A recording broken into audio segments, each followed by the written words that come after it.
What's up guys, I'm making a video just to say told you so. Not really, but overnight Apple has been busy and they've released several new updates, I wouldn't say products, to their website. Namely the red iPhone 7 and 7 Plus, well Product Red. So this is in collaboration with Product Red, so they want to create a generation that is free of aids using some of the funds from this collaboration. So as a result, look at this. It is absolutely sexy. I mean, it's an anodized finish, so it's going to be matte. I thought it would be a polished jet black like red. I think that would have looked cool too, but it looks absolutely great. I think I like the back anyways. I think the front could have used a black screen.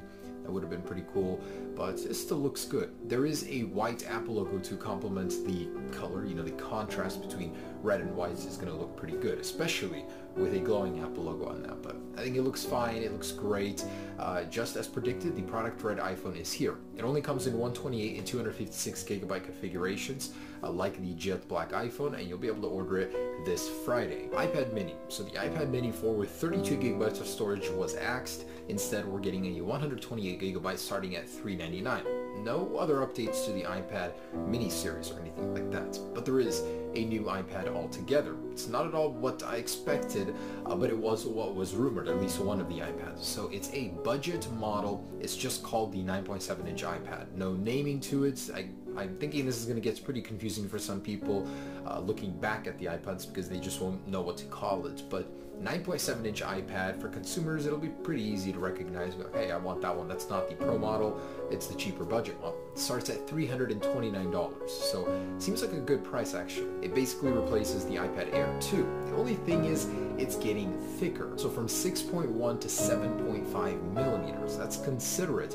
And it's also heavier. So from 0.96 pounds to 1.03. It's getting heavier and thicker, but it is getting faster and slightly better internals, especially for a budget model. It shouldn't really matter. But I don't see why they couldn't have put all of that in the iPad Air 2 chassis, as that one is actually really thin and sexy. Anyways, you know, it's not the first time Apple has gone backwards in terms of thickness. They've done that several times already. But it includes an 8 megapixel camera, 1.2 on the front, a little bit embarrassing there. It also has the Apple A9 processor and a brighter Retina display.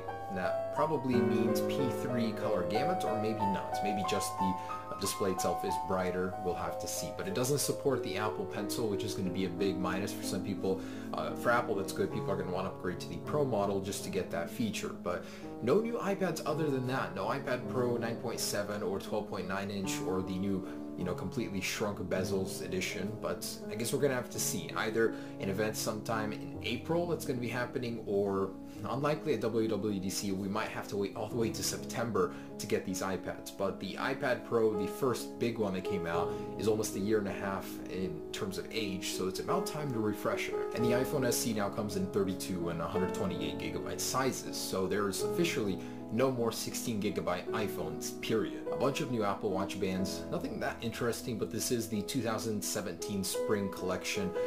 Looks pretty good, I guess. So if you wanted to update your Apple Watch, you can do so with these on Friday. And this is Clips. It's a new iOS app for making and sharing fun videos with text, effects, graphics, and more as per description. I say it looks a lot like Snapchat without the face mask feature or anything cool like that, but I'm sure it'll be fun. It does require iOS 10.3, which was missing today. So my personal guess is it will release next week, or possibly even on Friday to run on these new devices that Apple has released. So in any case, guys, that is what's new today. The new Product Red iPhone is the biggest, and the 9.7-inch iPad. So that's a little update for you. Stay tuned. I will have these in hand soon to show you guys, but have a great day.